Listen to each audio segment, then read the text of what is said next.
Anak laki-laki demi mengambil kembali mutiara, tanpa sengaja jatuh dari tebing, tak disangka malah tepat menimpa kaisar tua yang sedang pingsan.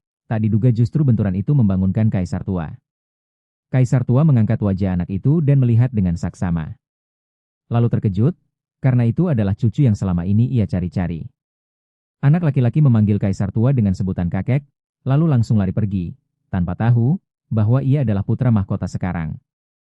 Hanya saja karena kehilangan ingatan jadi tak sadar identitasnya. Ternyata setahun lalu, putra mahkota diserang pembunuh. Seorang wanita sedang menangkap ikan di sungai, lalu menyembunyikan anak itu dalam keranjang ikan, dan menyelamatkan nyawanya.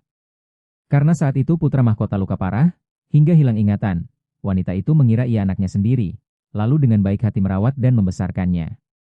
Waktu pun berlalu setahun, kaisar tua karena kehilangan cucu terlalu sedih, sampai pingsan selama 3 hari, kaisar dan para menteri sangat cemas, namun tetap tak dapat menemukan jejak sang putra.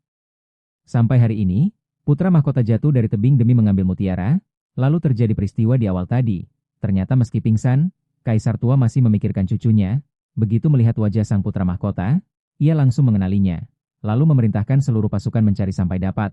Namun saat itu, putra mahkota sudah kembali ke sisi wanita. Karena merasa pusing hebat, tiba-tiba mimisan, dan langsung pingsan.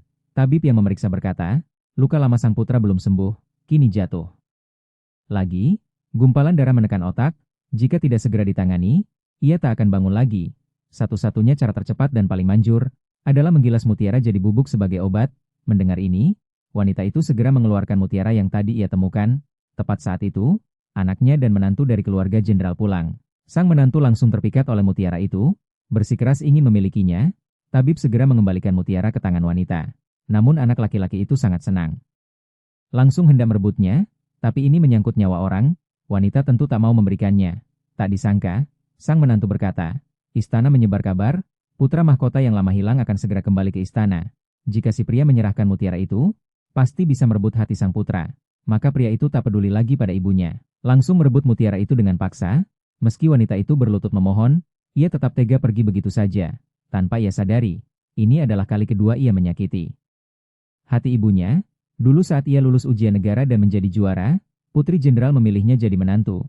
Demi masa depan, ia tega meninggalkan ibunya, dengan tegas memilih jadi menantu yang tinggal di rumah istri. Dan sekarang, demi menyelamatkan sang putra, wanita itu tak peduli nyawanya sendiri. Langsung menusuk dadanya dengan belati, mengambil darah dari jantungnya. Seketika langit menunjukkan pertanda, cahaya muncul dari timur. Kaisar melihat pertanda itu, yakin darah keturunan kerajaan telah muncul, mengikuti jejaknya, akhirnya sampai di rumah wanita itu. Saat itu wanita sudah sekarat, putra mahkota karena sadar